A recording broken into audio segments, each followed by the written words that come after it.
अस्सलामुअलैकुम। तो पिछली वीडियो के अंदर हम लोगों ने एग्जाम्पल 12.9 की थी, जिससे हमें बेसिक आइडिया मिल गया था कि हमें किस तरह से अनबैलेंस्ड जो थ्री फेज सिस्टम होता है उसके क्वेश्चंस को सॉल्व करना होता है। ठीक है, अब ये जो है हमारे पास एक और क्वेश्चन गिवन है एग्जाम्पल 12.10 में, और ये हमें सर्किट गिवन है, वाई वाई कनेक्शन है, और इसका एक जो प्रैक्टिस प्रॉब्लम है, प्रैक्टिस प्रॉब्लम 12.10, उसमें डेल्टा डेल्टा है, तो वो आप लोग खुद से कर लिएगा, ये करने के बाद समझ आ जाएगा। ठीक है, सिंपल हम लोगों ने यहाँ पे क्या निकालना है, लाइन करंट निकालना है और complex power absorb by load और सोर्स, उन दोनों की अलग अलग टोटल कॉम्प्लेक्स पावर भी निकालनी है। सबसे पहले तो हम करंट निकालेंगे। करंट निकालने के लिए आप लोग यहाँ पे सिंपल देखें, यहाँ पे क्या हो सकता है। करंट निकालने के लिए यहाँ पे दो मैश बन रहे हैं।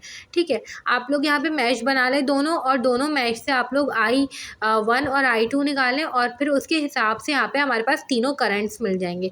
किस तरह से मिलेंगे वो हम देख लेते हैं, मगर यहाँ पे सबसे पहले हम लोग मैश एनालिसिस करेंगे। ठीक है, और उसके बाद IA, IB और IC इस तरह से निकालेंगे। अब देखें, यहाँ पे सबसे पहले हमें लाइन करंट निकालना है। तो लाइन करंट के लिए मैं यहाँ पे जो है मैश की डायरेक्शन ले लूँगी। सबसे पहले हम लोग इसको इस तरह से सपोज करें, यहाँ पे हमारे पास ऊपर वाले जो मैश है इसमें I1 जा रहा है, ठीक है, फ्लो कर रहा है, और दूसरे वाले मैश में I2। ठीक है, आप लोग कोई भी डायरेक्शन ले सकते हैं, आंसर बिल्कुल ठीक आएगा।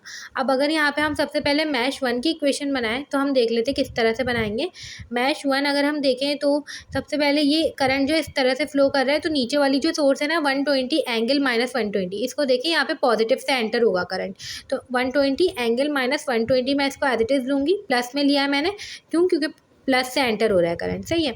उसके बाद करंट ऊपर जाएगा, इधर माइनस से एंटर होगा, तो मैं यहाँ पे -120 एंगल 0 लिख दूंगी। इसी तरह से करंट आया इधर आया, J5 प्लस का J5I। जब भी रेजिस्टर, कैपेसिटर और इंडक्टर के ऊपर हम करेंगे मैश एनालिसिस की इक्वेशन बना रहे हैं हम, तो ये IR की फॉर्म में लगता था, अगर आप लोगों को याद हो DC में, तो इसलिए मैंने यहाँ पे J5 × I1 क्योंकि गुजर है तो I1 लगाया है। फिर 10 पर आया, वो 10 का जो रेजिस्टर बना हुआ है, और क्योंकि उसमें देखें तो वो जो करंट है ना, वो I1 और I2 नीचे वाले दोनों आ रहे हैं उसके ऊपर, तो क्योंकि मैं I1 की इक्वेशन बना रही हूँ, तो 10 और ब्रैकेट में I1 - I2 लिखा था मैंने। ठीक है, अब मैं सिंपल यहाँ पे क्या कर रही हूँ कि मैंने 10 को अंदर जो है ब्रैकेट से मल्टीप्लाई करा दिया।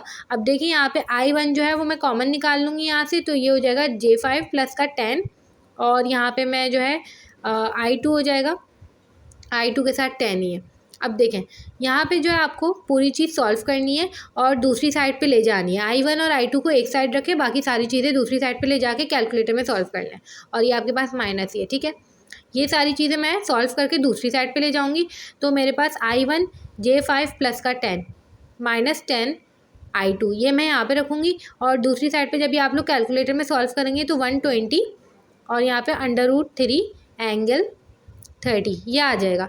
बिल्कुल इसी तरह से मैं मैश 2 की इक्वेशन भी बनाऊंगी। मैश 2 की इक्वेशन किस तरह से बनेगी, यहाँ पे पॉजिटिव से करंट एंटर होगा, तो ये हो जाएगा 120 एंगल 20, एज इट इज़ आएगा पॉजिटिव में। ठीक है, क्योंकि I2 पॉजिटिव से एंटर होगा, जो डायरेक्शन मैंने ली है। इसी तरह से ये हो जाएगा -120 एंगल -120, यहाँ पे क्योंकि नेगेटिव से एंटर हो रहा है करंट। ठीक है, तो -120 एंगल -120, इसी तरह से ये 10। अब क्योंकि मैं I2 की इक्वेशन बना रही हूँ, तो ये हो जाएगा 10 और ब्रैकेट में I2 - I1। ठीक है, इस तरह से यहाँ पर आएगा, और यहाँ पे गुजर है तो -J10 I2, सही है। इस तरह से करके हमने ये इक्वेशन बना ली, और अब मैं इसमें भी वही काम करूँगी, इसको अरेंज वगैरह करेंगे हम। I1 I2 को एक साइड रखेंगे, तो हमारे पास जो फाइनल इक्वेशन है वो कुछ इस तरह की आ जाएगी, -10 I1 प्लस का 10 -J10 I2 equals to 120 √3 angle -90।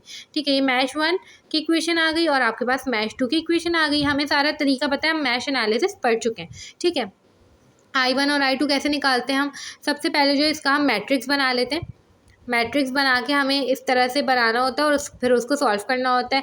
I1 और I2 हमारे पास आ जाता है। ठीक है, 10 प्लस का J5 I1 के साथ लिखा हुआ था, और दूसरी इक्वेशन में I1 के साथ -10 लिखा हुआ है, तो हमारे पास लिख देंगे हम इसी तरह से।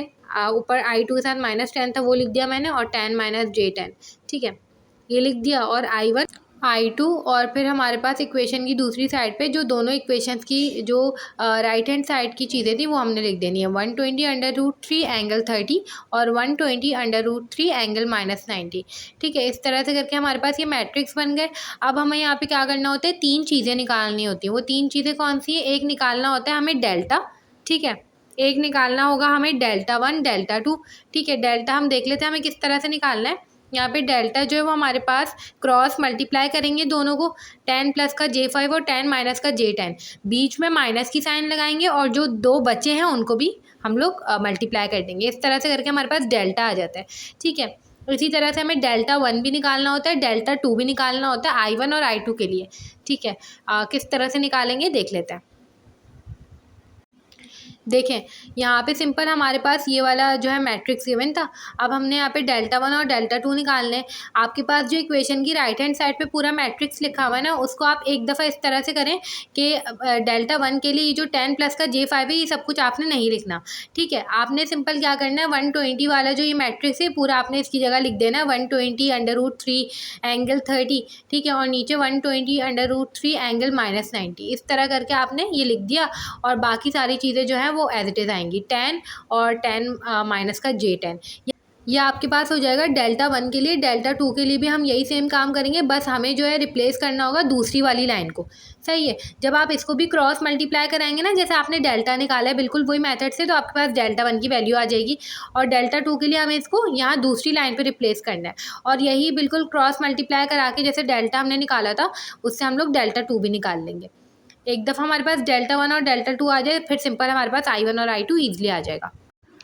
अब देखिए मैंने यहाँ पे I1 और I2 निकाल लिया है डेल्टा वन अपॉन डेल्टा और डेल्टा टू अपॉन डेल्टा करके। सही है, अब देखिए यहाँ पे अगर आप I1 हमने निकाल लिया है तो IA की डायरेक्शन भी वही है जो I1 की है, तो सिंपल मेरे पास IA जो है वो I1 के बराबर ही है, जो कि मेरे पास आया है 56.78 एम्पियर।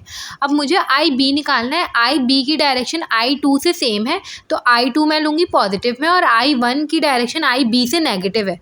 सही है, मतलब अपोजिट है, तो मैं I1 लूँगी नेगेटिव में। इस तरह मैं I2 माइनस I1 करके IB निकालूंगी। सही है, तो ये हो जाएगा 25.46 एंगल 135 एम्पेयर। ठीक है, इसी तरह से IC जो है, अगर हम देखें IC की डायरेक्शन अपोजिट है I2 से, तो हम माइनस का I2 करके जो IC निकाल लेंगे। सही है, तो जब हम इसको करेंगे तो हमारे पास ये आ जाएगा 42.47 एंगल -155.1। तो ये मेरे पास तीनों क्या आ गए, लाइन करंट्स आ गए जो कि हमें निकालने थे। अब देखें दूसरी चीज़ हमें क्या निकालनी है, कॉम्प्लेक्स पावर निकालनी है बाय लोड और कॉम्प्लेक्स पावर बाय सोर्स। तो अब हम वो निकाल लेते हैं। अब देखें यहाँ पे हम सबसे पहले निकालेंगे total complex power by load. ठीक है, अगर लोड पे आप लोग देखें तो यहाँ से IA गुजर रहा है, IB गुजर रहा है, IC गुजर रहा है। ठीक है, और मेरे पास यहाँ पे तीनों की Z है। सही है, तो मैं कैसे निकाल सकती हूँ, SA यहाँ पे मैं अलग निकालूंगी, SB और SC ये तीनों अलग निकालूंगी, क्योंकि देखिए ये हमारे पास बैलेंस लोड नहीं है। सही है, बैलेंस लोड होता था तो हम 3 और वो वाला फॉर्मूला यूज़ करके 3I² Z करके निकाल लेते, मगर यहाँ पे मुझे तीनों के लिए अलग अलग निकालना पड़ेगा। IA² इंटू ZA, ठीक है, IB² इंटू ZB और IC² इंटू ZC। सही है, ये चीज़ हमें जब पहले वाला सवाल हमने किया था तो यही चीज़ करी थी, बस 3 लगा के हमने टोटल 7 निकाली थी।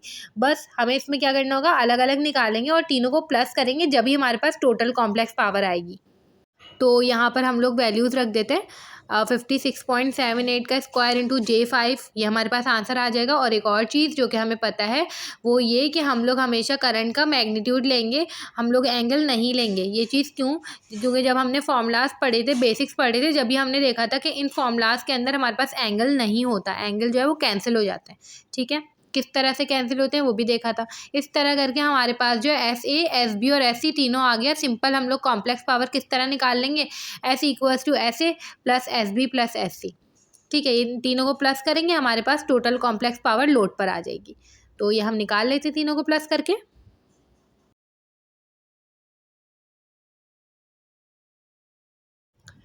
अब देखें ये चीज़ हमने निकाल ली है। अब हमें थर्ड पार्ट में क्या निकालना था, total complex power at source. अब सोर्स पे देखें हमारे पास वोल्टेज तो बैलेंस है। सही है, अगर हमारे पास यहाँ पे करंट भी बैलेंस होता ना, जो I1 IA IB IC जा रहे हैं, ठीक है, अगर ये भी बैलेंस होते तो मैं सिंपल वही तरीके से निकाल लेती, 3VP इंटू IP का कॉन्जुगेट। सही है, मगर यहाँ पे ऐसा नहीं है, यहाँ पे IA IB और IC बैलेंस नहीं है, तो मुझे तीनों का अलग अलग पावर निकालनी पड़ेगी। कैसे, -VAN इंटू IA का कॉन्जुगेट। सही है, और ये हम इसको बोल्ड करेंगे, क्यों, क्योंकि फॉर्मूला है। ठीक है, V इंटू आई का कॉन्जुगेट हमारे पास फॉर्मूला हुआ करता था, और सिंपल ये फॉर्मूला हमने यूज़ करके यहाँ पे पावर निकाल लेनी है। अगर आप लोगों ने वो बैलेंस्ड वाली पावर देखी है ना एग्जाम्पल, तो ये बिल्कुल उसी तरह से हो रहा है सारा काम, सही है। बस हम क्या कर रहे हैं, वहाँ पे हम लोग 3 लगा के कर रहे थे क्योंकि जो है हमारे पास बैलेंस था। यहाँ पे हम लोग सबकी अलग अलग निकाल के प्लस कर रहे हैं क्योंकि हमें नहीं पता किसकी क्या पावर आएगी, यहाँ पे बैलेंस सिस्टम नहीं है, ठीक है।